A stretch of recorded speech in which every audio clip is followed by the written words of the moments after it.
So hey guys, welcome back to one more video on the boon of digital image processing. और digital image processing के ऊपर हम बात करने वाले हैं और ये पूरे हैंड रिटन नोट्स के द्वारा हम इसको ड्राइव करने वाले हैं कि डिजिटल इमेज प्रोसेसिंग एक्चुअली में होती क्या है और इसकी बेसिक चीज़ों को हम समझेंगे। ऑलरेडी हमने पहले 2 वीडियोस बनाई हुई है, अगर आप जाके देख के आ सकते हो। ये उसका आप फर्स्ट पार्ट मान सकते हो। वो दोनों वीडियोस सेकंड और थर्ड पार्ट में काउंट होगी। रीज़न बीइंग कि उसमें जो टॉपिक्स है वो हमने पहले ही बना दिए थे जो सेकंड पार्ट के थे, बट हम ये फर्स्ट पार्ट का वापस वीडियो लेके आ रहे हैं। तो राधे राधे कह के हम शुरू करते हैं हमारी इस वीडियो को। तो हम स्टार्ट करते हैं। ये एक सिलेबस हमारा लगा हुआ है। तो सबसे पहले हम ये देखते हैं यार इंट्रोडक्शन के अंदर कि इमेज के अंदर क्या चीज़ होती है। तो आप ये देख सकते हो यार कि इमेज जो होती है 2 तरीके की होती है, एनालॉग और डिजिटल। 2 तरीके की इमेजेस होती है, एक एनालॉग इमेज होती है, डिजिटल इमेज होती है।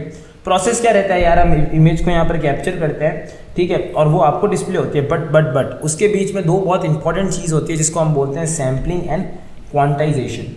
ये चीज़ आप ध्यान रखना कि इमेज कैप्चर होने से लेके इमेज आपके फ़ोन में डिस्प्ले होने तक काफ़ी ऐसे प्रोसेसेस होते हैं, ठीक है, जिसके अंदर सैम्पलिंग एंड क्वांटाइजेशन भी आता है, राइट। अब अगर मैं बात करूँ, देखो जैसे आप यहाँ पर एक देख सकते हो कि आपको यहाँ पर एक इमेज देखने को मिल रही है नीचे, ठीक है, ये एक इमेज है, ठीक है, और यहाँ ए एंड बी आपने इसको मैंने ग्राफ में रिप्रेजेंट किया हुआ है। अब यहाँ पर आप देखोगे कि डिस्क्रीट वैल्यू में कैसा है। जैसे देखो यहाँ पर अभी तक क्या है, कोई लाइट नहीं आया है, केवल यहाँ पर क्या है, डार्क रहा है, ठीक है। तो हमने क्या किया, जहाँ तक ये चला, जहाँ तक ये चीज़ चली, हमने यहाँ पर भी वही चीज़ चलाई। अब जैसे ही यहाँ पर कलर आ गया तो हमने यहाँ पर एकदम से डाउन लेके चले गए, और जितनी देर तक कलर था तब तक ही डाउन गया। फिर हम और आगे गए, जब यहाँ पर ब्लैक था तो यहाँ पर भी हमारा कांस्टेंट ब्लैक आने लगा। जब यहाँ पर वापस हमारे पास लाइट चीज़ आ गई तो हमने यहाँ पर क्या करा, अगेन एक डाउन कर्व लिया, और देन जब ये कांस्टेंट हो गई तो यहाँ पर भी कांस्टेंट हो गई। इस तरीके से हमने ये काम किया। क्लियर है। अब इसकी स्कैनिंग जब हम करते हैं तो होता ये है गाइस कि जब हम इसकी स्कैनिंग करेंगे, यानी आप ये मान सकते हो इसको स्कैन करेंगे, तो यहाँ पर सैम्पलिंग का प्रोसेस आता है, जिसके अंदर आप देख सकते हो कि इसको हमने पिक्सल्स के रूप में छोटे छोटे के अंदर यहाँ पर तोड़ लिया है। उसी चीज़ को, इस डिस्क्रीट वैल्यू को हमने इसमें कन्वर्ट किया है। ये चीज़ आई थिंक आपको क्लियर हो चुकी होगी। बहुत सिंपल है। अब इसको हम और क्वांटाइज रूप में इसीलिए करते हैं जिससे हम मेमोरी में इसको ईजिली स्टोर कर सकें, ठीक है। आई होप ये चीज़ आपको क्लियर हो गई होगी कि हम इसको मेमोरी में किस तरीके से स्टोर कर सकें, इसलिए हम यहाँ पर क्वांटाइजेशन का भी यूज़ करते हैं। अब बात करेंगे इमेज रिप्रेजेंटेशन के बारे में। तो इमेज एक 2D लाइट इंटेंसिटी फंक्शन है बेसिकली। तो image is 2D light intensity function. It is certified in both special coordinates and brightness. ये सर्टिफाइड होती है किसके अंदर, बोथ स्पेशल कोऑर्डिनेट्स के अंदर और तो और ब्राइटनेस के अंदर। ये यहाँ पर दोनों के अंदर सर्टिफाइड होती है। जैसे आप ये देख सकते हो एफ एक्स का वाई एक पॉइंट है, ठीक है, आप इसको एज एन इमेज मान सकते हो। इसकी जो रेंज है ये 0 से लेकर इन्फिनिटी तक है, ठीक है, जिसमें आर आपका रिफ्लेक्टिबिलिटी है सरफेस का जो कि उस इमेज पॉइंट को लेके है, ठीक है, और जो आपका आई है ये इंटेंसिटी है। किसकी इंटेंसिटी, जो कि लाइट वहाँ पर इंसिडेंट हो रही है। तो आई थिंक ये चीज़ आपको क्लियर हो गई होगी, ठीक है। बहुत सिंपल सा है कि इमेज क्या है, इमेज एक 2D रिप्रेजेंटेशन है, ठीक है, और ये एक 2D रिप्रेजेंटेशन है किस चीज़ की, लाइट इंटेंसिटी फंक्शन का, ठीक है। 2D लाइट इंटेंसिटी फंक्शन एक इमेज है, आप ये समझ सकते हो। देखो 2D light intensity function is image, ठीक है। So the image is actually 2D light intensity function. It is certified in both special coordinates and brightness, यानी स्पेशल कोऑर्डिनेट्स और ब्राइटनेस दोनों के अंदर ये क्या है, सर्टिफाइड है, ठीक है। ये चीज़ आपको क्लियर हो चुकी होगी।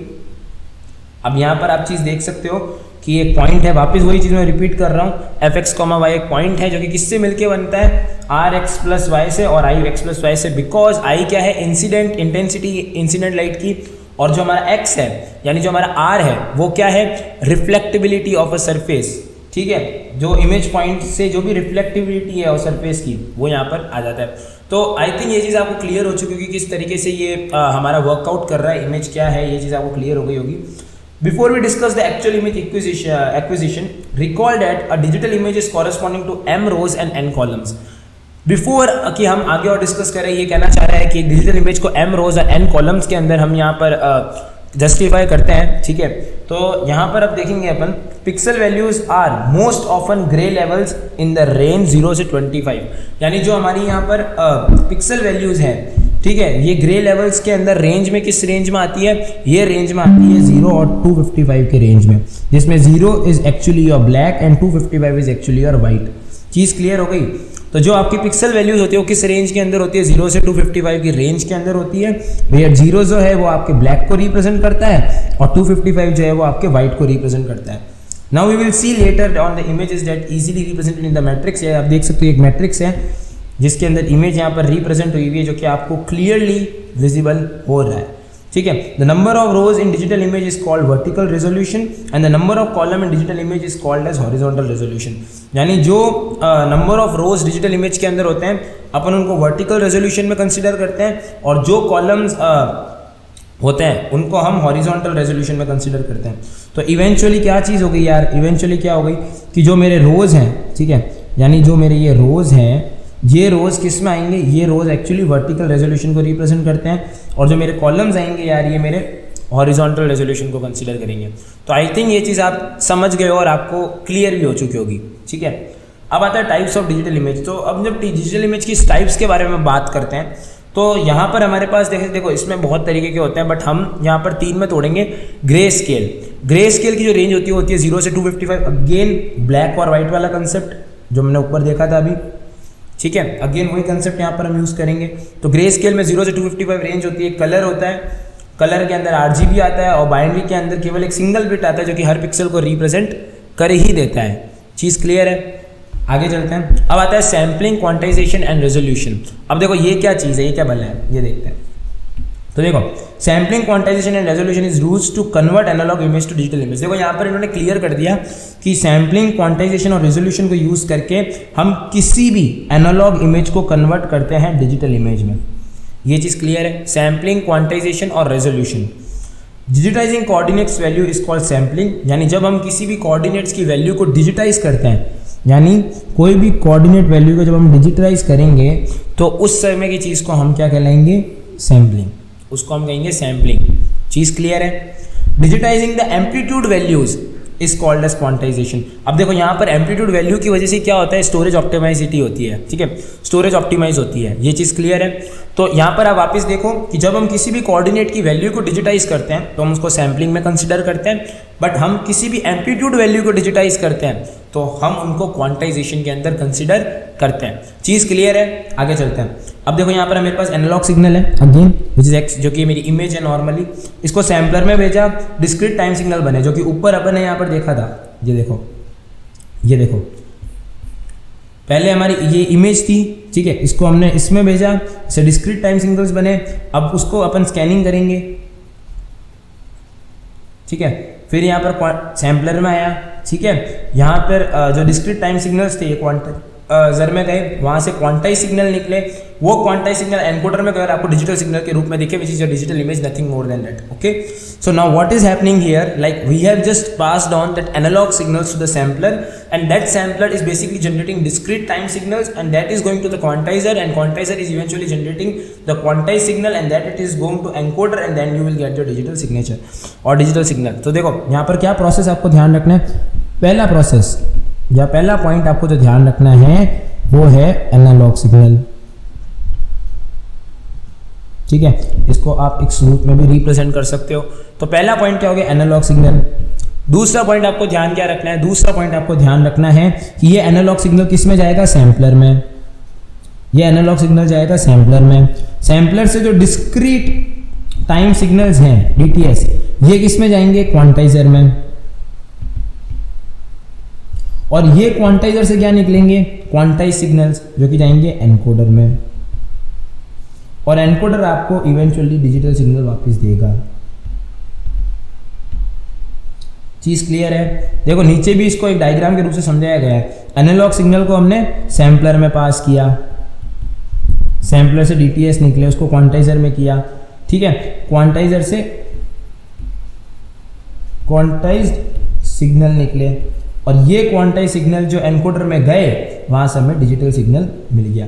तो ऐसे आपको याद रखना है, इस ट्रिक से याद रखोगे तो आपको चीज़ें याद रहेगी। तो एनालॉग सिग्नल गए सैम्पलर के अंदर, सैम्पलर के अंदर जाने के बाद वो गए क्वांटाइजर के अंदर, क्वांटाइजर से क्वांटाइज सिग्नल्स जो निकले वो क्वांटाइज सिग्नल्स आपके चले गए इवेंचुअली एनकोडर के पास और वो एनकोडर से आपके डिजिटल सिग्नल इमेजेस निकले। वापस देखो यहाँ पर हम एक बार वापस रिपीट करेंगे guys, everyone will repeat once again. First it will go to the analog signals अपने पास आए, then it will go to the sampler, then sampler will produce uses discrete time signals, DTS। Okay, sampler DTS देगा और वो DTS कौन consume करेगा? क्वांटाइजर, और क्वांटाइजर quantize signals को निकालेगा और वो क्वांटाइज सिग्नल्स कहाँ जाएंगे? हमारे एनकोडर के पास, और एनकोडर हमें एक डिजिटल सिग्नल पास ऑन करेगा which is your digital image, nothing that.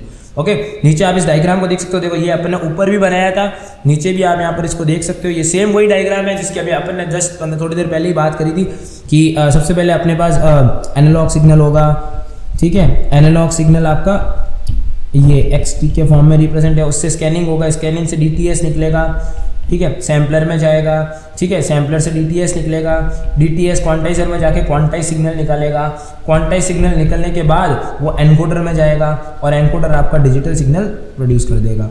I hope you have clear this. Okay, अब आता है रेजोल्यूशन। अब रेजोल्यूशन क्या है? The optical resolution of lens, ठीक है। रेजोल्यूशन क्या होता है? Optical resolution of lens. अब यहाँ पर जो स्पेशल रेजोल्यूशन होता है, देखो अब यहाँ पर हम कुछ रेजोल्यूशन के बारे में बात करेंगे। तो यहाँ पर जो स्पेशल रेजोल्यूशन होता है ये दो चीज़ों पे डिपेंड करता है, ठीक है। सबसे पहले एक तो नंबर ऑफ पिक्सल पे और एक नंबर ऑफ बिट्स पे। चीज़ समझ में आ गई? Number of bits necessary to encode pixel values is called bit depth. अब देखो यहाँ पर कुछ डेफिनेशन है। पहले तो रेजोल्यूशन का मतलब क्या होता है? तो रेजोल्यूशन मतलब होता है ऑप्टिकल रेजोल्यूशन ऑफ लेंस, ठीक है। यानी आपके लेंस की जो ऑप्टिकल रेजोल्यूशन है वो क्या है, ये चीज़ उस पर डिपेंड करती है। तो resolution is nothing but the optical resolution of lens, ठीक है। अब यहाँ पर हम बात करते हैं स्पेशल रेजोल्यूशन की, जो कि दो चीज़ों पे डिपेंड करता है, your number of pixels and your number of bits. Okay, I think you got this point. Now the number of bits जो यहाँ पर होते हैं वो नेसेसरी होते हैं पिक्सल वैल्यूज को एनकोड करने के लिए, और इसीलिए हमें इसे बिट डेप्थ के नाम से भी जानते हैं। The bit depth is the power of 2, यानी जो बिट डेप्थ होती है वो क्या होती है? Power of 2। The number of bit necessary to represent image is equal to number of rows into number of columns into the bit depth, ठीक है। यानी नंबर ऑफ बिट्स यानी कितने बिट्स मेरे को चाहिए, ठीक है, एक इमेज को रिप्रेजेंट करने के लिए, वो कैसे पता लगता है? नंबर ऑफ रोज को नंबर ऑफ कॉलम के साथ मल्टीप्लाई करा के, सपोज बिट डेप्थ को मैं BD से भी रिप्रेजेंट कर देता हूँ। अगर मैं इसको BD से रिप्रेजेंट करता हूँ तो नंबर ऑफ मेरे बिट्स आ जाता है। सो या number of bits is equal to number of rows into number of columns into bit depth. Clear है? और रेजोल्यूशन के बारे में आपको पता ही है कि ऑप्टिकल रेजोल्यूशन होता है लेंस का, स्पेशल रेजोल्यूशन दो चीज़ों पे डिपेंड करता है, नंबर ऑफ पिक्सल्स के ऊपर, नंबर ऑफ बिट्स के ऊपर। और अगर आपको टोटल नंबर ऑफ पिक्सल्स निकालना है तो आपको total number of columns into total number of rows, and then you will just multiply it with the bit depth, and then you will eventually get your number of resolutions, right.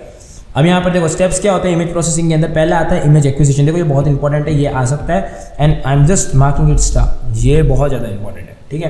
पहला आता है image acquisition. आप एक image को acquire करते हो, सबसे पहले आप इमेज कैप्चर करते हो by using sensor, by using digital cameras, any sort of thing, any sort of camera and sort of thing. तो आपका जो आउटपुट है वो क्या है? देखो आउटपुट आपका इमेज होता है, ठीक है। तो आप पहले एक इमेज को कैप्चर करते हो by using a sensor and all, ठीक है। तो उस इमेज को कैप्चर करने के बाद उसके अंदर से आप डिटेल्स वगैरह निकालने के लिए यूज़ करते हो इमेज एनहेंसमेंट। इमेज एनहेंसमेंट को यूज़ करने पे क्या होता है, आप यहाँ से कुछ इंपॉर्टेंट डिटेल्स को यहाँ पर निकाल देते हो जो कि इमेज के अंदर हिडन होती है, ठीक है, जिसके अंदर कुछ फीचर्स होते हैं जिससे आप इंटरेक्ट कर सकते हो। अब यहाँ पर उसके बाद आता है इमेज रिस्टोरेशन।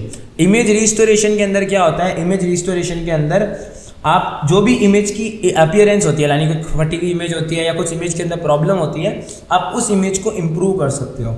फिर आता है कलर इमेज प्रोसेसिंग, जिसके अंदर आप कलर को यूज़ करते हो एक्स्ट्रा डिटेल्स वगैरह या एक्स्ट्रा फीचर्स को दिखाने के लिए। ये नॉर्मली यूज़ होता है जब आप थर्मल स्कैनिंग को यूज़ करते हो, ठीक है। यानी एक रूम में कितने जिन्हें बैठे हुए हैं तो वो थर्मल जो सेंसर्स होते हैं उसके थ्रू आप उसके अंदर इमेज डाल सकते हो। नॉर्मली फॉरेंसिक वाले भी इसको यूज़ करते हैं। एक्सरे जब आपने देखा होगा तो एक्सरे के अंदर आप नॉर्मली देखते हो कि वो ग्रे और वाइट और ब्लैक के अंदर होता है। तो अब यहाँ पर क्या होता है, उसके अंदर कुछ हिडन डिटेल्स को निकालने के लिए हम कुछ कलर कोड्स का यूज़ कर सकते हैं, ठीक है। डिफरेंट कलर कोड्स होते हैं जिनको आप यूज़ करके ये चीज़ परफॉर्म करते हो। फिर आता है वेवलेट। वेवलेट क्या करता है? It is a foundation of representing image in various degree of resolution and used for image data compression. अब देखो यहाँ पर एक चीज़ समझो, इसमें लिखा हुआ है कि आप डिफरेंट डिग्रीज ऑफ रेजोल्यूशन में रिप्रेजेंट कर सकते हो। रेजोल्यूशन मतलब क्या होता है? रेजोल्यूशन मतलब जैसे 1080p ये अपन की रेजोल्यूशन होती है कुछ 1920 इंटू 1080p 1080 इंटू 1920, ये कुछ रेजोल्यूशंस हैं। तो जब आप ये करते हो तो उसके अंदर का जो डेटा होता है वो कंप्रेस होता है, ठीक है, ये चीज़ ध्यान रखना। तो यहाँ पर जो वेवलेट्स का यूज़ करके हम क्या करते हैं, डिफरेंट रेजोल्यूशन के अंदर रिप्रेजेंट करते हैं और ये आगे यूज़ होता है फॉर इमेज डेटा कंप्रेशन। अब कंप्रेशन की बात की जाए तो ये क्यों इंपॉर्टेंट है। अब देखो अगर हम बात करते हैं नासा और ये जितनी भी अलग अलग स्पेस एजेंसीज है, तो उनका जो स्पेस का डेटा होता है वो उनकी एक इमेज की जो साइज़ होती है वो होती है 28 GB 30 GB, जो स्पेस की जो फोटोज़ कैप्चर होती है। बट अगर उसको आप व्हाट्सएप पे शेयर करोगे तो आप उसको शेयर नहीं कर पाओगे। क्यों? क्योंकि आपका व्हाट्सएप उतना स्टोरेज ही सपोर्ट नहीं करेगा। तो इसके लिए क्या होता है, यहाँ पर कंप्रेशन मेथड्स होते हैं अलग अलग, जिससे हम उस इमेज की साइज़ को कंप्रेस कर सकें, ठीक है, और जिससे हमारी इन्फॉर्मेशन भी नहीं जाए। अभी आगे हम पढ़ेंगे दो तरीके के कंप्रेशन के बारे में, lossy compression and lossless compression, ठीक है। जो आप व्हाट्सएप में यूज़ करते हो वो लॉसी कंप्रेशन होता है, उससे आपकी इन्फॉर्मेशन लॉस होती है। अब होता है मॉर्फोलॉजिकल। अब देखो यहाँ पर मॉर्फोलॉजिकल क्या, there would be transition from processes that output images to process that output images attribute. इसका मतलब ये है कि जब आपका आउटपुट आता है, ठीक है, उसके ऊपर भी कुछ ऐसे ऑपरेशंस लगा के और उसको एनहेंस करना है इमेज के एट्रीब्यूट्स को, ये मॉर्फोलॉजिकल में करेंगे। इमेज सेगमेंटेशन के अंदर क्या होता है कि उस इमेज के अंदर टुकड़े कर देना, यानी उसके पार्ट कर देना, ठीक है। आपके जो काम का नहीं है उस इमेज के पार्ट को यूज़ नहीं करना जो आप क्रॉप करते हो बेसिकली। रिप्रेजेंटेशन, अब उसको बाउंड्री बना के रिप्रेजेंट कर देना। और रिकग्निशन और इंटरप्रिटेशन मतलब तो तुम समझ ही गए कि आपको उस इमेज के अंदर किसी ऑब्जेक्ट को यूज़ करना है। अभी गूगल लेंस के अंदर नया फीचर आया हुआ है, ठीक है, कि एआई को यूज़ करके वो ऑब्जेक्ट रिमूव कर देता है, तो वो सारा इस चीज़ से ही होता है, ठीक है। और नॉलेज बेस, इवेंचुअली ये सारी चीज़ें आपकी नॉलेज बेस के अंदर जाती रहती है, जिससे आपका डेटा बेस इंप्रूव होता रहता है। तो यही है पूरा यहाँ पर खेल इमेज की जो प्रोसेस है उसके बारे में, कि किस तरीके से ये इमेज का प्रोसेस वर्क करता है, इमेज प्रोसेसिंग का। पहले आपकी इमेज आप एक्वायर करते हो, फिर उसको एनहेंस करते हो, इमेज रिस्टोर करते हो जो खराब है। देखो 3-3 करके अपन इसको याद रखेंगे, ठीक है, 3-3 का सेट बना के याद रखेंगे। सबसे पहले अपने पास क्या आएगा, इमेज एक्विजिशन, सबसे पहले इमेज एक्विजिशन आएगा। उसके बाद नेक्स्ट क्या आएगा आपका, इमेज एनहेंसमेंट, फिर आपका आएगा इमेज रेस्टोरेशन या रिस्टोरेशन। ये बैच 1 की तरह याद रखो, बैच 1, ठीक है। अब यहाँ पर अब क्या करेंगे, अब यहाँ पर क्या करेंगे, ये देखेंगे हम यहाँ पर 3 का वापस सेट। देखो कलर इमेज प्रोसेसिंग,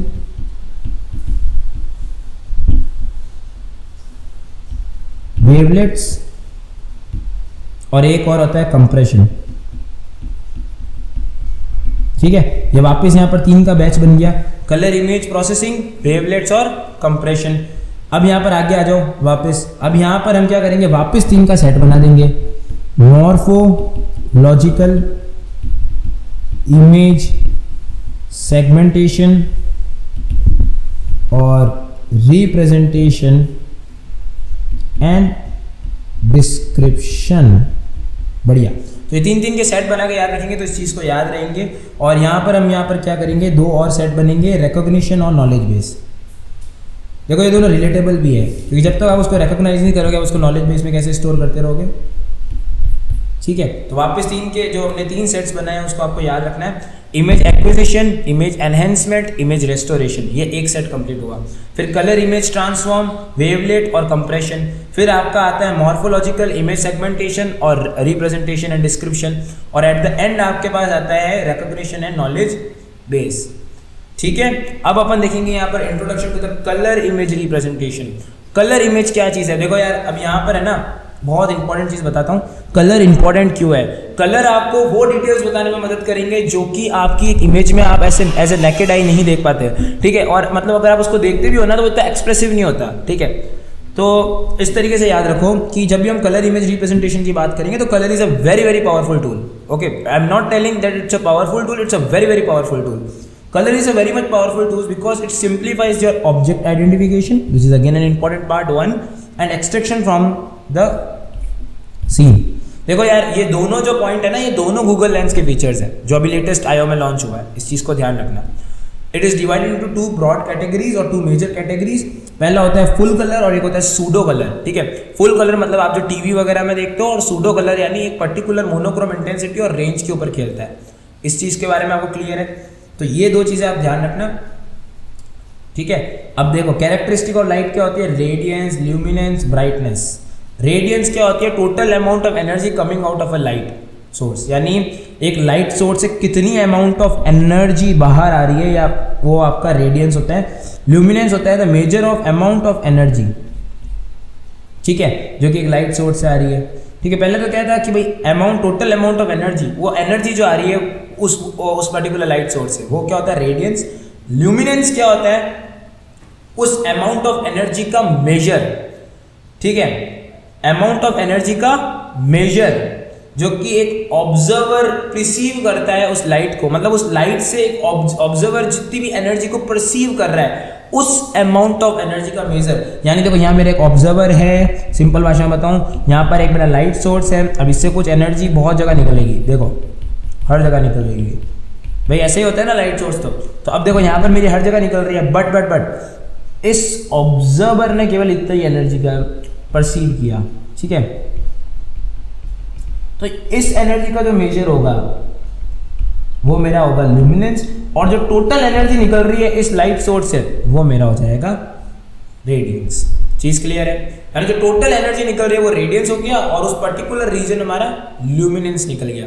चीज क्लियर है। ब्राइटनेस क्या होती है, ब्राइटनेस होती है भाई subjective measure, it is practically impossible to measure. Brightness impossible होती है मेजर करना, इसकी कोई यूनिट भी नहीं होती। It corresponding to the chromatic attribute of intensity, a chromatic attribute of intensity. अब अपन बात करेंगे प्राइमरी एंड सेकेंडरी कलर्स के बारे में। तो अब हम बात करने वाले हैं प्राइमरी और सेकेंडरी कलर्स के बारे में। तो यहाँ पर अब एक चीज़ नोटिस करना कि मेरे पास यहाँ पर कुछ कलर दिए हुए हैं, लाइक आप देख सकते हो कि यहाँ पर ब्लू का नैनोमीटर में मेरे को दिया हुआ है और ग्रीन का और रेड का दिया हुआ है। अगर अब मेरे को इसको कन्वर्ट करना है कैमवाई के यानी मैजेंटा के क्यान और येलो के अंदर, इसको हम नॉर्मली इस तरीके से लिखते हैं, ठीक है, इस तरीके से लिखते हैं। अगर मेरे को इस कलर कोड में आरजीबी से इस कलर कोड में कन्वर्ट करना है तो यहाँ पर मैं एक फॉर्मूला यूज करने वाला हूँ। लाइक अगर मैं बात करूँ मैजेंटा, तो मैजेंटा क्या होगा, मैजेंटा यहाँ पर होगा रेड एंड ब्लू, ठीक है, मैजेंटा यहाँ पर होने वाला है रेड एंड ब्लू। यहाँ पर अगर मैं बात करता हूँ नेक्स्ट क्यान, जो क्यान कलर है, ठीक है, वो क्यान कलर कैसे निकलेगा, जी और बी को यूज करके, और जो येलो है वो कैसे निकलेगा, आर और जी को यूज करके। अब इसको अगर मैं इस तरीके से लिखता हूँ CYM, तो पहले आपको RG यूज करना है, फिर RB यूज करना है, ठीक है, फिर आपको GB यूज करना है। तो इस तरीके से आप चीज को याद रख सकते हो।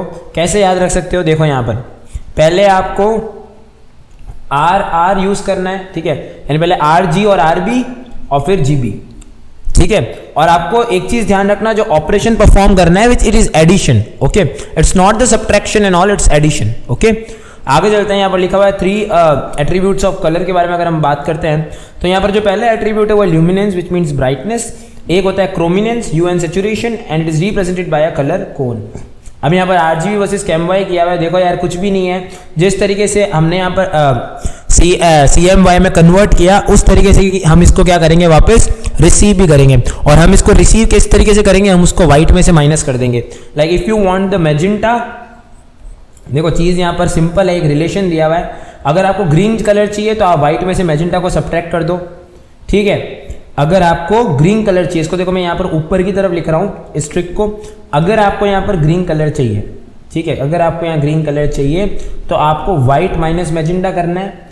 अगर आपको, देखो यार मैं सोच रहा हूँ इसको अल्फाबेटिकली लिख दूँ, तो मैं लिखूंगा R से, तो अगर मेरे को R चाहिए तो R के लिए मेरे को क्या करना होगा, व्हाइट माइनस क्यान, ठीक है, और G, अगर मेरे को ग्रीन चाहिए व्हाइट माइनस मैजेंटा, और अगर मेरे को B चाहिए तो white minus yellow. First letter उठाओ CMY, कैमे, चीज समझ में आ गई। हमने यहां पर क्या किया, देखो जो मेरा कैमे था उसी कैमे को मैंने यहां पर क्या किया, इस तरीके से लिखा, ठीक है, RG RB GB। अब अगर मेरे को कैमे को ही कंट्रोल करना है तो मैं व्हाइट में से इन सबको माइनस कर दूंगा, इन द ऑर्डर CMY के ऑर्डर को हम यूज करेंगे, और उस तरीके से हम यहां पर ऑब्टेन करेंगे हमारा RGB। Are you right? I think ये चीज़ आपको क्लियर हो गई होगी। आगे चलते हैं, देखो कि यहाँ पर कलर रिप्रेजेंटेशन मॉडल की बात करूँ तो यहाँ पर मेजरली 3 कलर रिप्रेजेंटेशन मॉडल होते हैं, which is your RGB, CMYK and XYZ, ठीक है। अब देखो ल्यूमिनेंस और क्रोमिनेंस एक और इनको यूज करके मॉडल होता है जिसको हम YCBCR कहते हैं। एक होता है YIQ और एक होता है HCI, जैसे होता है ह्यू, सैचुरेशन और इंटेंसिटी के ऊपर। देखो अगर आपको RGB इसको कन्वर्ट करना है HCI के अंदर तो आप इस फॉर्मूले को यहाँ पर यूज करते हो। देखो बहुत सिंपल है गाइस, देखो एक एक करके चीज समझेंगे। सबसे पहले h क्या होता है, h दिया जाता है थीटा से, if b is lesser than equal to g and if b is greater than g, तो हम ये फॉर्मूला यूज करते हैं थीटा और थीटा माइनस 360 माइनस थीटा का। अब यहाँ पर थीटा कैसे निकलता है, यहाँ पर थीटा निकलता है cos inverse of half R G plus R B. ठीक है, अब देखो सुनो, मैंने ये आर जी आर बी क्यों बोला, आपको याद रहे, R minus G and R minus B, इस तरीके से आपको चीज याद रहे इसलिए मैंने ये बोला। And S is given by saturation S, okay, जो कि क्या होता है 1 minus 3 upon R, 1 minus 3 upon R plus G plus B when minimum of R G B. ये बहुत इजी फॉर्मूला है, एस आ जाएगा, और जो आपका आई है यानी इंटेंसिटी है 1/3 R plus G plus B से आपकी इंटेंसिटी आ जाएगी। आई होप ये चीज आपको क्लियर हो गई होगी। अब हम चलते हैं यहाँ पर नेक्स्ट टॉपिक के ऊपर। अब देखो यहाँ पर एक चीज ध्यान रखना कि नॉर्मलाइज रेंज 0 से 1 की रहेगी हमेशा आरजीबी की। अब कन्वर्जन अगर HCI टू आरजीबी करना है, अभी हमने आरजीबी से HCI में कन्वर्ट किया, बट अगर आपको इसका जस्ट ऑपोजिट करना है then it is somewhat difficult, like the thing which is difficult here is the formula, okay, like it is like return if you want to convert it so then R will be equal to I and in the bracket 1 plus S cos H upon cos 60 minus H। Similarly, G is 3I minus R plus B and B is equal to I 1 minus S. But it is in the case when your H is lesser than and equal to 120 and it is greater than or equal to 0. अगर इसके ऊपर की condition आती है 240 वाली तो फॉर्मूले change हो जाएंगे। देखो ज़्यादा चेंज नहीं आएगा, बस यहाँ पर जो आपका B होगा, देखो आपको बस उल्टा करना है। देखो कैसे, जैसे जो आपका R होगा, ठीक है, उसकी जगह B आ जाएगा। देखो समझो, जो आपका R होगा वो B बन जाएगा, ठीक है, जो आपका G होगा वो आपका R बन जाएगा। चीज़ समझ में आ रही है? और जो आपका यहाँ पर B होगा वो B आपका G बन जाएगा। तो इसको आप कैसे याद रखोगे? बहुत इजी याद रखने का तरीका है, सिर्फ आपको डायगोनल एलिमेंट्स लिखने हैं। कैसे? देखो इस तरीके से देखना वापस, R R, ठीक है, R R G G B B, चीज समझ में आ गई? या RGB, ठीक है, RGB लिख दिया और BRG लिख दिया, RGB BRG, RGB BRG, बस ये फॉर्मूला आपको रिवर्स करना है, ठीक है। एंड H आपका H माइनस 120 हो जाएगा, ठीक है।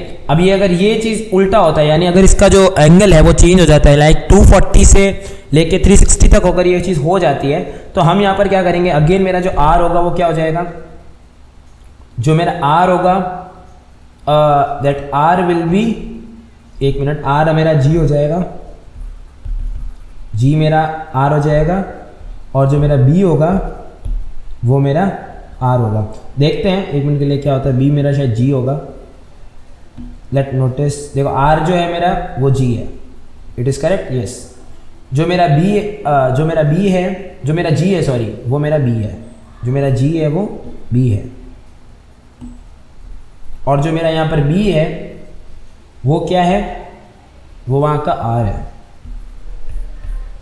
तो ये इस तरीके से रहेगा, देखो रहेगा यहाँ पर डायगोनल खेली, बट इस तरीके से आपको थोड़ा सा एक कॉम्बिनेशन बना के इसको याद करने की कोशिश करोगे, सो देन ये आपको आसानी से याद हो जाएगा, कोई ऐसी बड़ी प्रॉब्लम आएगी नहीं इसमें एज सच, ठीक है। आगे चलते हैं और इस चीज़ को और एक्सप्लोर करते हैं। अब देखो YIQ यानी ये जो कलर कोऑर्डिनेट्स है, सारे फॉर्मूलेज यहाँ पर दिए हुए हैं, आप इन फॉर्मूले को एक बार स्टडी कर सकते हो। डिस्क्रिप्शन में सारे नोट्स आपको मिलेंगे, हैंड रिटन नोट्स है मेरे, ठीक है, ये सारी चीज़ मिलेगी। अब यहाँ पर UVB और YCBCR के ऊपर आ जाते हैं। कलर कोऑर्डिनेट है जो कि कलर टीवी के अंदर और एक पैर सिस्टम के अंदर यूज़ होता है। ये एक डिजिटल इक्विवेलेंट है YUV के, ठीक है, used for digital TV. It is each component इसमें जो होता है वो रेंज में होता है 0 से 255।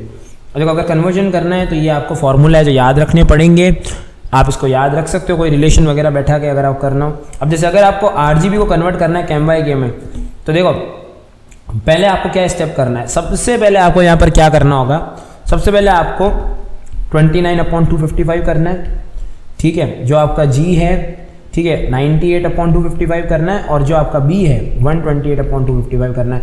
ये आप बस कर दोगे आपका आंसर आ जाएगा। अब जब आपका यहाँ पर RGB आ जाए तब आपको यहाँ पर क्या करना है, एक्चुअल कन्वर्जन करना है। किस तरीके से आप कन्वर्जन करोगे, देखो आप यहाँ पर वो वाला फॉर्मूला आप यूज कर सकते हो जो मैंने क्या बताया था आपको, ठीक है।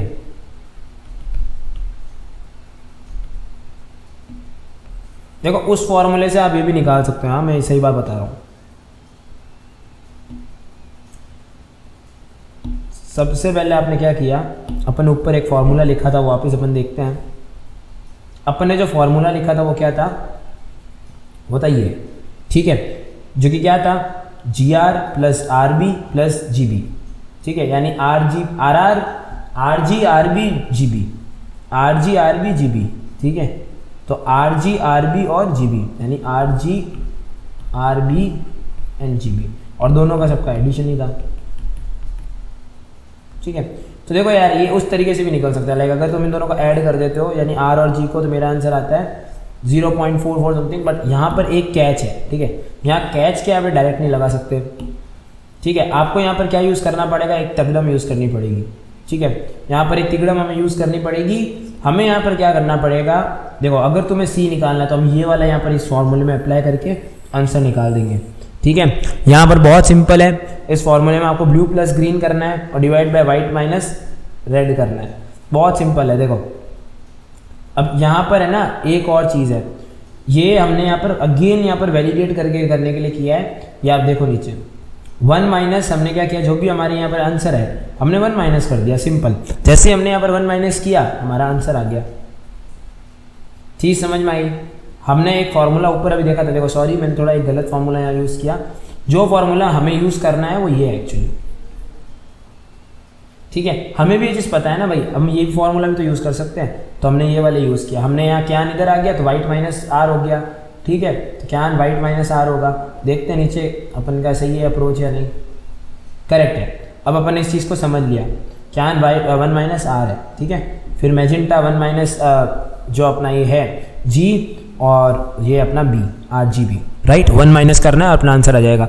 आगे चलते हैं, देखो यहाँ पर एक अपन को एक इमेज दे दी है, द नंबर ऑफ बिट्स आपको निकालने स्टोर करने के लिए। तो अगर इमेज बाइनरी है तो कैसे निकलेगा, इन सबको आप ऐड करो, 1 पिक्सल 1 बिट का होता है बाइनरी के अंदर। तो यहाँ पर सिंपली मेरा आंसर क्या आ जाएगा, ये यहाँ पर आ जाएगा, इस अपॉन 8 कर देंगे, ठीक है। नेक्स्ट चलते हैं, अगर मेरा इमेज ग्रे है देन देखो इसको अगर आप डिवाइड करते रहोगे आप जीबी तक भी लिख सकते हो, कोई ऐसी प्रॉब्लम नहीं है। Excuse me. तो यहाँ पर आप एक चीज़ देखो, मेरी जो इमेज है अब देखो ग्रे में है,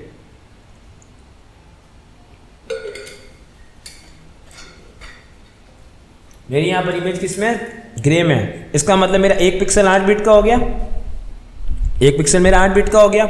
तो अगर मेरे को टोटल पिक्सल काउंट निकालना है तो मैं क्या करूँगा, 512 इंटू 512 इंटू 8/8, सिंपल है। तो जब मैं ये चीज़ करूँगा तो मेरे पास आंसर आ जाएगा मेरा बिट में। अब इसको आप कन्वर्ट कर दो भले।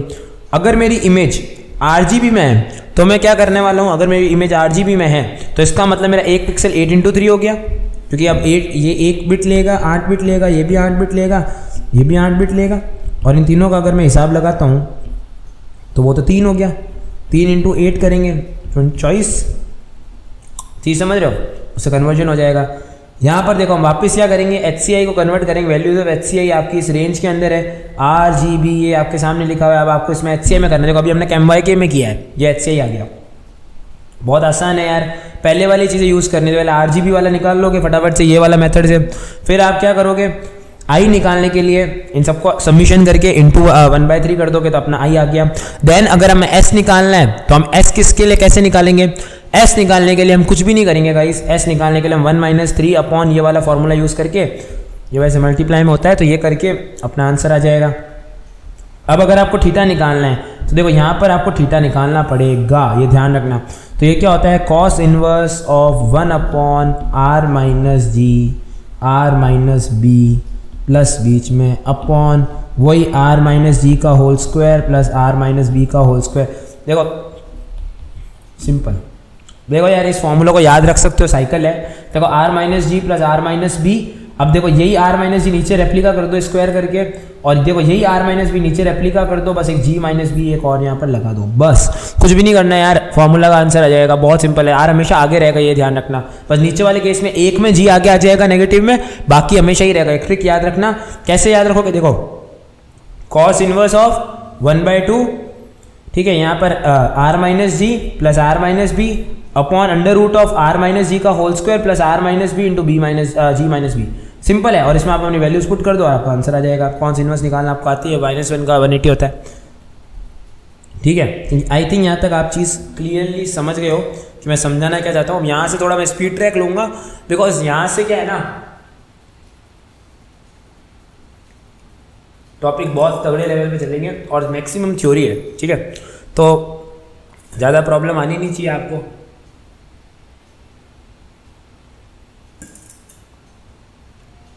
हमने पूरा गला खराब कर लिया अपना, बढ़िया। जोक्स अपार्ट, अब इमेज प्रोसेसिंग डोमेन के अंदर हम इमेज एनहेंसमेंट के बारे में बात करते हैं। तो सबसे पहले हम बात करेंगे यार स्पेशल डोमेन के बारे में। स्पेशल डोमेन मतलब क्या होता है, ये एक इमेज प्लेन ही समझ लो इसको खुद से, ठीक है। And image processing it is based on direct manipulation of pixel, हम डायरेक्ट यहाँ पर मैनिपुलेट करेंगे पिक्सल्स को। कैटेगरी देख लो यार, यहाँ पर इंटेंसिटी ट्रांसफॉर्मेशन और स्पेशल फिल्टरिंग है, दो कैटेगरी है। इंटेंसिटी ट्रांसफॉर्मेशन में हम क्या करते हैं, सिंगल सिंगल पिक्सल पे काम करते हैं इमेज की, ठीक है, for the purpose of contrast manipulation और इमेज थ्रेशोल्डिंग। स्पेशल फिल्टरिंग में क्या करते हैं, हम ऑपरेशन परफॉर्म करते हैं, जैसे इमेज शार्पनिंग हो गया, ठीक है, by working on the neighbourhood pixel, हम पिक्सल के नेबरहुड, देखो वहाँ पर हम सिंगल पे काम करते हैं, नेबरहुड पिक्सल पे हम काम करते हैं, ठीक है। कैसे, इंटेंसिटी ट्रांसफॉर्मेशन पे अपन सिंगल नंबर ऑफ पिक्सल्स पे काम करते हैं, स्पेशल फिल्टरिंग के अंदर हम नेबर पिक्सल्स पे काम करते हैं। और फ्रीक्वेंसी डोमेन में हम क्या करते हैं, हम हमारी इमेज को फूरियर ट्रांसफॉर्मेशन डोमेन वगैरह में कन्वर्ट करके आगे काम करते हैं, ठीक है। जैसे ये मेरी एक इमेज है, इसको मैंने फूरियर ट्रांसफॉर्म यूज़, ये देखो ये ट्रांसफॉर्म यूज़ करके, ये यहाँ पर फूरियर ट्रांसफॉर्म हो सकता है, वेवलेट ट्रांसफॉर्म, जो भी आप लगाना चाहो वो यहाँ पर होता है, और यहाँ इनपुट इमेज होती है। अब इसका प्रोसेस देख लो बस एक बार, आप अपनी इनपुट इमेज लेंगे, वो प्री प्रोसेस करेंगे, उसको फूरियर ट्रांसफॉर्म में डालेंगे, उससे फिल्टर फंक्शन में डालेंगे, और वहाँ से इन्वर्स फूरियर ट्रांसफॉर्म निकलेगा, जो कि आप आगे पोस्ट प्रोसेसिंग के अंदर दे देंगे, जिससे आपको एक एनहेंस्ड इमेज यहाँ पर मिल जाएगी। यानी आपने इनपुट इमेज दी प्री प्रोसेसिंग के अंदर, वहाँ से फूरियर ट्रांसफॉर्म में गया, देखो यार इसको लिखोगे ना तो याद रखा, देखो जैसे इनपुट इमेज गई, इनपुट इमेज प्री प्रोसेस हुई, उसको फूरियर ट्रांसफॉर्म में डाला, फूरियर ट्रांसफॉर्म से फिल्टर्ड फंक्शन में गई, वहाँ से इन्वर्स फूरियर ट्रांसफॉर्म आके पोस्ट प्रोजेक्शन से होकर आपके पास एनहेंस्ड इमेज आई। यानी सबसे पहले ये कहाँ गई, सबसे पहले ये गई हमारी प्री प्रोसेसिंग के अंदर, प्री प्रोसेसिंग के बाद again it will go to the Fourier transform, then filter function, filter function के बाद इन्वर्स फूरियर ट्रांसफॉर्म, देन वापस पोस्ट प्रोसेसिंग, और फिर वापस आपको एनहेंस्ड इमेज मिल जाएगी। तो ये इस तरीके से चलेगा, चीज़ क्लियर है। अब आता है इंटेंसिटी ट्रांसफॉर्मेशन, तो it operates on single pixels of an image for the purpose of image thresholding and contrast manipulation, जो कि आपने ऊपर अभी देखा है, ठीक है। कुछ इस तरीके से आप इसको लिख सकते हो। यहाँ पर देखो लीनियर, लॉगरिथमिक, पावर लॉ, ये सब ट्रांसफॉर्मेशन इसके अंदर ही आते हैं। लीनियर ट्रांसफॉर्मेशन जो होता है आपका इमेज नेगेटिव यानी negative of an image with the intensity निकालने में मदद करता है, ठीक है। ये एक फॉर्मूला होता है इमेज नेगेटिव निकालने का, S is equal to L-1 -R, ये बहुत इंपॉर्टेंट फॉर्मूला है। अगर R आपका 0 है तो S इक्वल टू L-1 हो जाएगा, और अगर R L-1 है तो S 0 हो जाएगा। अब यहाँ पर आइडेंटिटी ट्रांसफॉर्मेशन लिखा हुआ है, जिसमें intensity level of image after transformation identical to the original image, यानी ट्रांसफॉर्मेशन लगाने के बाद भी इमेज की जो इंटेंसिटी लेवल होती है, ठीक है, वो आइडेंटिकल होती है ओरिजिनल इमेज को लेके। Each value of the input image is directly mapped with the output image, यानी इनपुट इमेज की हर जो इमेज होती है, यानी हर जो वैल्यू होती है आउटपुट इमेज से डायरेक्टली मैच होती है, किसमें, इंटेंसिटी ट्रांसफॉर्मेशन के अंदर। लॉग ट्रांसफॉर्मेशन में अंदर क्या होता है, लो इंटेंसिटी वैल्यू जो होते हैं वो हाई इंटेंसिटी वैल्यू के साथ मैप हो जाती है, यानी S is equal to C log 1 - R। पहले वाले का क्या था, L-1 -R, ठीक है, ये नेगेटिव वाला इमेज नेगेटिव, ठीक है। और अगर लॉग ट्रांसफॉर्मेशन की बात करें तो S is equal to C log 1 + R हो जाता है, ठीक है। By using this we can compare और expand the grey level, the inverse log transformation is opposite to the log transformation, so will produce low contrast image. अब एक होता है power law transformation, gonna use this transform where we need to expand और compress darker region, यानी अगर हमें darker reason को compress करना है तो हम यहाँ पर पावर लॉ ट्रांसफॉर्म यूज करने वाले हैं, जो कि एक बढ़िया चीज़ है। S is equal to CR की पावर R, CR की पावर गामा, सॉरी ये गामा ट्रांसफॉर्मेशन में आता है, बिकॉज गामा की वैल्यू यहाँ पर चेंज होगी। अगर आपकी गामा 1 हो जाती है तो कोई चेंज नहीं, अगर गामा बड़ा होता है आपका 1 से तो कंप्रेशन प्रोवाइड करेगा, अगर गामा छोटा हो जाता है तो एक्सपेंशन प्रोवाइड करेगा। इमेज एनहेंसमेंट टेक्निक्स के अंदर कॉन्ट्रास्ट स्ट्रेचिंग होती है पहले तो, ठीक है। कॉन्ट्रास्ट स्ट्रेचिंग में हम इमेज की क्वालिटी को एनहेंस कर देते हैं, ठीक है, हम उसकी डायनेमिक रेंज को बढ़ा देते हैं मॉडिफाइड रेंज के अंदर। अगर आपका R बड़ा होगा K से तो वो आपका ब्राइटर रीजन की तरफ टूवर्ड्स मैप होगा, और अगर R छोटा होगा तो वो नैरो रीजन की तरफ मैप होगा, ठीक है। इस पर डिपेंड कर रही है, अगर R बड़ा होगा, अगर R छोटा होगा, अगर R छोटा होगा तो टूवर्ड्स डार्कर रीजन मैप होगा, और अगर R बड़ा होगा तो टूवर्ड्स ब्राइटर रीजन मैप होगा। चीज़ क्लियर है, तो इस तरीके से कुछ दिखेगा आपका, ठीक है। यही मैं समझाना चाह रहा हूँ आपको, जो कि देखो यार बहुत छोटी छोटी टर्म्स है। It expends the range of intensity levels in an image so that the span of the full image is recording medium और डिस्प्ले डिवाइस। इमेज थ्रेशोल्डिंग में क्या होता है, देखो यहाँ पर हमने कॉन्ट्रास्ट स्ट्रेचिंग के बारे में देख लिया, अब हम यहाँ इमेज थ्रेशोल्डिंग के बारे में देखेंगे। तो ये इनपुट इमेज की तरफ अप्लाई होता है। It gives binary output image based on the के, यानी के को यूज करके ये बाइनरी आउटपुट इमेज देता है। तो सबसे पहले तो एक चीज क्लियर कर लो कि ये क्या दे रहा है, बाइनरी आउटपुट इमेज दे रहा है, ठीक है। और यहाँ पर आर की वैल्यू छोटी हो सकती है के से, पहली पॉइंट ये।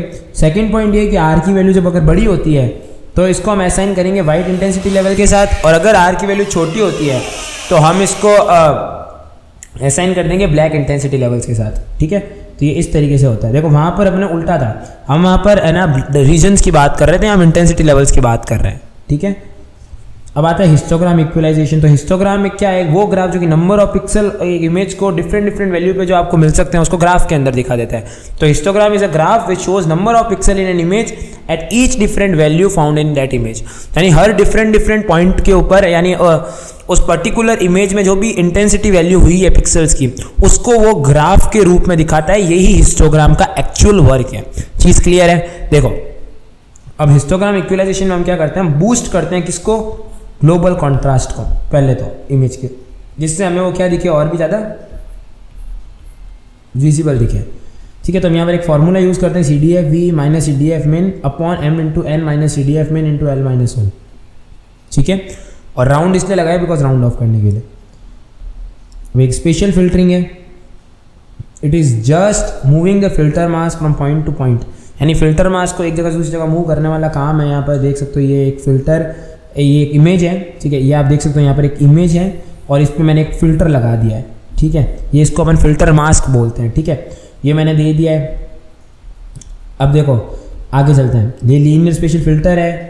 देखो each pixel in the image can be replaced by the contrast value, then it is linear otherwise non linear, यानी अगर हर पिक्सल को हम रिप्लेस कर सकते हैं कॉन्ट्रास्ट वैल्यू के साथ तभी वो लीनियर पिक्सल की कैटेगरी में आएगी, नहीं तो वो लीनियर पिक्सल की कैटेगरी में कंसीडर ही नहीं होगी। चीज क्लियर है? अब देखो स्मूथिंग स्पेशल फिल्टर, अभी टाइप्स ऑफ फिल्टर है। स्मूथिंग स्पेशल फिल्टर क्या करता है, it is used for blurring और नॉइज फॉर नॉइज डिडक्शन।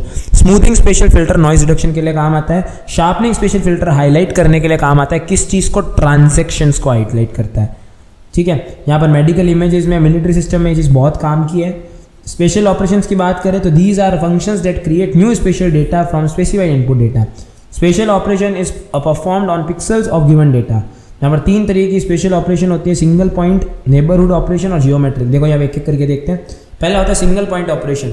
तो सिंगल पॉइंट ऑपरेशन में हम क्या करते हैं, alter the values of an image based on the intensity, यानी इंटेंसिटी को यूज करके हम यहाँ पर ऑल्टर करते हैं वैल्यू को। जैसे देख सकते हो यहाँ पर इसमें कुछ भी नहीं करना है सिंगल पॉइंट में, जहाँ 0 है वहाँ 1 कर दो, जहाँ 1 है वहाँ पर 0 कर दो, बस यही काम किया है, ठीक है। और ये आपका सॉल्व हो जाएगा। नेक्स्ट पॉइंट आ गया नेबरहुड ऑपरेशंस। नेबरहुड में यहाँ पर देखो नेबरहुड वाले का काम है कैसे, जैसे सपोज ये है, ठीक है। अगर आपको इस क्वेश्चन को सॉल्व करना है तो अब आपको क्या करना पड़ेगा, पहले इसको पैडिंग देनी पड़ेगी, ठीक है। आप इसको पैडिंग देके इमेज को इस तरीके में कन्वर्ट करोगे, फिर अब इसको आप 0 से भर दोगे जैसे इसमें मैंने भरा है। फिर आपको क्या करना है यहाँ पर, अब आप एक एक करके चूज करोगे, ठीक है। कैसे आप चूज करोगे, सपोज आपने पहले ये उठाया, ठीक है। अब इन सब का आप सम कर दो, नीचे देखो, इन सब का आपने सम कर दिया। इन सब का जब आपने सम किया तो आपके पास क्या आया, 8/9 आपने किया तो आपके पास आया 0.8, जो कि हम 1 कंसिडर करते हैं, इसलिए यहाँ 1 आ गया। अब मैंने ये कंसीडर किया, एक चीज ध्यान रखना, आपका ये हमेशा ये वाला आंसर निकलेगा, ठीक है। ये वाला आंसर निकलेगा जो कि आप इधर लिखोगे, ठीक है, ये ध्यान रखना।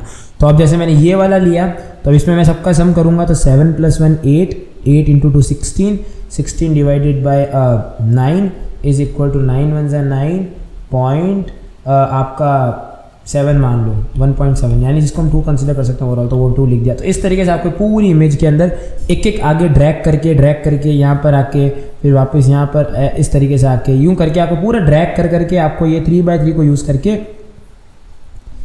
सारे कोऑर्डिनेट्स निकालना है। चीज़ क्लियर है? तो ये ऐसे ही काम होगा। आई होप आपको क्लियर हो गया। होता है ज्योमेट्रिक स्पेशल ट्रांसफॉर्मेशंस। तो इसका मतलब क्या है, special transformation of an image is a geometric transformation है। ये क्यों ज्योमेट्रिक ट्रांसफॉर्मेशन है, क्योंकि यहाँ पर ईच पॉइंट जो है, ठीक है, इमेज का वो मैप हो रहा है कोऑर्डिनेट सिस्टम के साथ, ठीक है। तो इसलिए क्या है एक स्पेशल या ज्योमेट्रिक ट्रांसफॉर्मेशन सिस्टम है।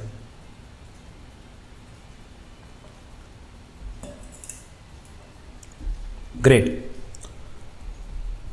तो इसको हम इस तरीके से भी लिखते हैं, जो आपका v, w है ये पिक्सल कोऑर्डिनेट्स है ओरिजिनल इमेज के, और x, y जो है ये ट्रांसफॉर्म्ड इमेज के। ठीक है, तो ये इस तरीके से होता है। जैसे देखो, अगर आपका स्पेशल ट्रांसफॉर्मेशन करना है तो कैसे निकलेगा, कुछ भी नहीं करना, आपको t और w और ये 1 इनको आपको साथ में रखना है और इसका ट्रांसपोज। ठीक है, तो ये आपका जब रखोगे तो आपका आंसर आ जाएगा। इस ट्रांसफॉर्मेशन का फ़ायदा क्या है, स्केलिंग, रोटेटिंग, ट्रांसलेटिंग, इन सब में एक का बहुत मदद है। सूडो कलर मॉडल्स के अंदर आप ये मान सकते हो यार कि हम ग्रे स्केल को कलर असाइन कर रहे हैं कुल मिला के। ठीक है, ये एक इंटेंसिटी स्लाइड है जो कि असाइन किया जाता है shades of colour to the all the grey levels that fall under the specify value. ठीक है, the majority of techniques use करी जाती है ग्रे लेवल्स के अंदर कलर ट्रांसफॉर्मेशन। देखो ये नॉर्मली काम का आता है ना, तो मैं बताऊँ, अगर तुम देखोगे ना कि यार तुम्हारे एक्सरेज के अंदर पेंट कैसे करते, मतलब एक्सरे में तुम अगर कलरफुल आंसर चाहिए थर्मल स्कैनर्स वगैरह वाले, तो वो नॉर्मली पहले ग्रे स्केल ही होती है, उसको कलर भरने वाला जो काम है ये सारा ये करता है। ठीक है, तो इस पर आपको ध्यान रखना पड़ेगा। तो ये यहाँ पर मैंने आगे और एग्जांपल दिया, फोरियर ट्रांसफॉर्म यानी यार इमेज को, एक इमेज प्रोसेसिंग टूल है जो कि डीकम्पोज करता है इमेज को साइन और कॉस कंपोनेंट्स में। अब यहाँ पर मैंने डिटेल में इसके फार्मूलाज वगैरह सब दिए हुए, इसको आप पढ़ सकते हो यार, सारे फार्मूला दिया हुए, एक आध दो क्वेश्चन भी सारे सॉल्व किए हुए। पर इसमें एक इंपॉर्टेंट रिलेशन आपको ध्यान रखना पड़ेगा जो कि ये, यानी e की power minus a of x is equal to cos x minus a of sine x, ये आपको ध्यान रखना है। ठीक है, प्रॉपर्टीज भी मैंने इसकी लिखी हुई है। वेवलेट्स क्या होते हैं, wavelets are referred to the denoise dimensional signals, time frequency analysis method which selects the appropriate frequency band, ये सारा वेवलेट ट्रांसफॉर्मेशन में आता है। यहाँ पर देखो स्केलिंग कोफिशिएंट्स भी दिए हुए हैं और वेवलेट कोफिशिएंट्स भी दिए हुए हैं, सारी अब इक्वेशन आ जाती है। ठीक है, यहाँ पर आगे आपको सिर्फ इक्वेशन है। इमेज डिग्रेडेशन और रेस्टोरेशन के अंदर हम देखते हैं कैसे हम हमारी इमेज को रिस्टोर कर सकते हैं नॉइज, मोशन ब्लर, कैमरा वगैरह के ऊपर। इस पर ऑलरेडी मैंने एक डिटेल वीडियो बनाई हुई है। ठीक है, उसको आप जाकर रेफर कर सकते हो। ठीक है, कि हमने यहाँ पर इमेज ली, उसको हमने डिग्रेडेशन फंक्शन में डालेंगे, यहाँ से नॉइज़ आ रही है, ठीक है, इसको हम रिस्टोरेशन फिल्टर्स में डाल के आंसर निकालते हैं। सोर्सेज ऑफ नॉइज़ क्या है, sending, sensor, heat, ISO factor, ये सब। यार अब गॉसियन मॉडल्स हैं, अलग अलग नॉइज़ मॉडल्स है, गॉसियन मॉडल है, गामा नॉइज़ मॉडल है, रिले मॉड्यूल है, exponential noise module, uniform noise module, salt and paper noise. तो इनको कैसे हटाना, इन सबका तरीका है। नॉइज़ फिल्टरिंग के भी अलग इक्वेशंस है, सब यहाँ पर लिखी हुई है। इमेज नॉइज़ के यहाँ पर फिल्टर्स हमने बताया है, mean, mod, median, Gauss, bilateral, Vanern, Fourier transform, wavelet transform क्या होते हैं। मीन में तो आपको इसका मीन निकालना होता है, मीडियन के अंदर आपको उसको मीडियन की तरह अरेंज करना होता है। ठीक है, गॉसियन के अंदर ये ग्राफिकल सॉफ्टवेयर में यूज़ होता है, ये इमेज की नॉइज़ को रिड्यूस कर देता है और उसकी इंपॉर्टेंट डिटेल्स को भी रिड्यूस कर देता है। बाइलेटरल फिल्टर जो है वो गामा फिल्टर को यूज़ करता है, बट इसमें क्या होता है, मल्टीप्लिकेटिव कंपोनेंट भी होता है, ये चीज़ ध्यान रखना। वेंडर में क्या करता है, मीन स्क्वायर एरर को रिड्यूस कर देता है। इनवर्स फिल्टरिंग क्यों आती है, ओरिजिनल इमेज को ब्लड इमेज से निकालने के लिए। यहाँ पर दो मेथड होते हैं, थ्रेशोल्ड मेथड और इटरेटिव मेथड। उनके अलग अलग फार्मूलाज हैं जिनको यूज़ करके आप आंसर निकाल सकते हो। ठीक है, होमोमॉर्फिज्म जो फिल्टरिंग है, इसका भी एक अलग फार्मूला है जो कि रिफ्लेक्टेंस और इल्यूमिनेशन पे काम करता है। ठीक है, यहाँ पर एक तरीका है कि हमने इमेज को हमने इन्वर्स करा, इसका डिस्क्रीट फूरियर ट्रांसफॉर्म निकाला, ठीक है, फिर इसका हाफ ट्रांसफॉर्म कर दिया, फिर वहाँ से इन्वर्स डीएफटी निकला, उसका एक्सपोनेंशियल ट्रांसफॉर्म करके हमारा आंसर आ जाएगा। इमेज कंप्रेशन मतलब तो समझते हो यार, इमेज को कंप्रेस करना, इमेज सिग्नल्स को कंप्रेस करना, ये हमारे काम आता है स्टोरेज को सेव करने के लिए, जहाँ इंपॉर्टेंट ना हो ज़्यादा इन्फॉर्मेशन दिखाना वहाँ पर भी। On the basis of reduction process, यहाँ पर आप ये मान सकते हो इमेज कंप्रेशन के अंदर run length coding, arithmetic coding, Huffman coding और ट्रांसफॉर्म कोडिंग के बारे में पढ़ते हैं। ओरिजिनल डेटा को हम कंप्रेस बिट्स में यहाँ पर करने की कोशिश करते हैं। तो इसका प्रोसेस क्या रहता है, इमेज को सोर्स एनकोडर में डालते हैं, वो चैनल एनकोडर में डालता है, वो चैनल में डालता है, वो चैनल डिकोडर में डालता है, चैनल डिकोडर सोर्स डिकोडर में डालता है और हमारे पास कंप्रेस्ड इमेज आ जाती है। मैपर क्या करता है, रिड्यूस करता है इंटरपिक्सल रिडंडेंसी को और इरिवर्सिबल ऑपरेशन को। क्वांटाइजर रिड्यूस करता है साइको विजुअल रिडंडेंसी को। और चैनल, सोर्स, इन्वर्स मैपर, इससे आपका आंसर आता है। रिडंडेंसी मीन्स रिपीटेटिव डेटा, तो इमेज में बार बार रिपीटेटिव आ रहा है। रिडंडेंसी दो तरीके की हो सकती है, स्टैटिस्टिकल और साइको विजुअल। अगर स्टैटिस्टिकल की बात करें तो इंटरपिक्सल और कोडिंग इसमें होती है, और स्पेशल क्या होता है, को relation between neighbour pixel values. Temporal में को रिलेशन होता है एडजेसेंट फ्रेम, सीक्वेंस और इनके बारे में। कोडिंग रिडंडेंसी मतलब क्या आता है, जब हम पुअर सिलेक्शन करते हैं कोडिंग टेक्निक का, ठीक है, तो वो कोडिंग रिडंडेंसी के अंदर प्रॉब्लम आती है। Wrong choice of coding technique create unnecessary additional bits, तो ये प्रॉब्लम इसमें होती है, यानी एवरेज बिट्स माइनस एंट्रोपी करने पे आपका आंसर आएगा। इंटरपिक्सल रिडंडेंसी यानी value of any pixel can be predicted from the value of its neighbour that are highly correlated. ये क्यों यूज़ होती है, ये सॉल्व करने के लिए होती है एल्गोरिदम की रन लाइन कोडिंग और इनके लिए। साइको विजुअल रिडंडेंसी यानी it exist when human perception does not involve quantitative analysis of every pixel, यानी जब ह्यूमन पिक्सल ढंग से किसी को एनालाइज नहीं कर पाता तब ये यूज़ करते हैं। It is a distinctive vision related and it's elimination and result in the loss of information. इससे क्या होता है, लॉस ऑफ इन्फॉर्मेशन भी हो जाता है। कंप्रेशन एल्गोरिदम्स के बारे में अगर हम पढ़े तो लॉसलेस कंप्रेशन होता है, ठीक है। ये क्या होता है, reconstruct data which is identical to the original data. It means that reducing the size of an image without any quality loss, यानी हम क्या करते हैं, इमेज की कंप्रेशन करते हैं विदाउट किसी क्वालिटी लॉस, ठीक है। ये नॉर्मली जैसे जेपैग हो गया, पीएनजी हो गया, इसमें ये चीज़ देखने को मिलती है। हॉफमैन कोडिंग, इसमें अपन क्या है, हॉफमैन कोडिंग अर्थमेटिक कोडिंग है, इसमें पढ़ते हैं जिसमें हमारा डेटा लॉस नहीं होता। लॉसी कंसेप्शन के अंदर क्या होता है, रिकंस्ट्रक्ट करते हैं डेटा को ओरिजिनल डेटा से, जहाँ पर हमारा लीनियर प्रेडिक्शन और ट्रांसफॉर्म कोडिंग की प्रॉब्लम यहाँ पर आती है। तो लॉसलेस के अंदर क्या होता है, यहाँ पर हम डेटा जो कि नॉट नोटिसेबल जो है उसको हम नहीं हटाते, ठीक है। फाइल्स जो है इसमें रीस्टोर हो जाती है ओरिजिनल फॉर्म के अंदर।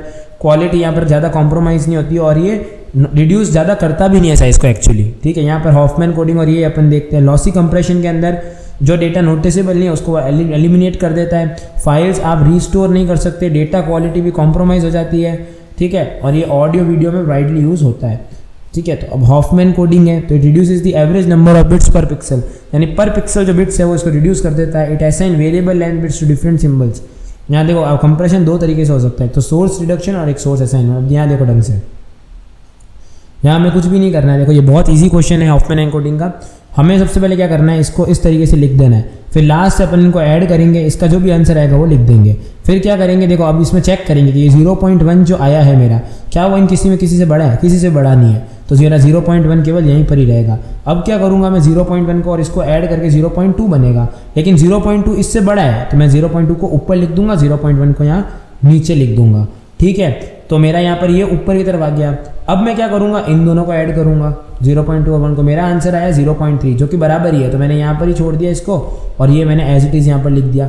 अब यहाँ पर क्या हो, मैंने इन दोनों को ऐड किया तो मेरे पास 0.6 है जो कि 0.4 से बड़ा है, तो मैंने यहाँ पर 0.6 ऊपर लिख दिया और 0.4 मैंने नीचे लिख दिया। अब ये जब दोनों कंबाइन करके आगे कर दिया, अब देखो अब यहाँ हम 0 और 1 लिखेंगे। अब यहाँ एक चीज़ नोटिस करो, ये 0 और 1 में से बड़ा कौन है, 0.6। तो ये जो 0.6 है ये आया कैसे, ये 0.3 को करने से आया।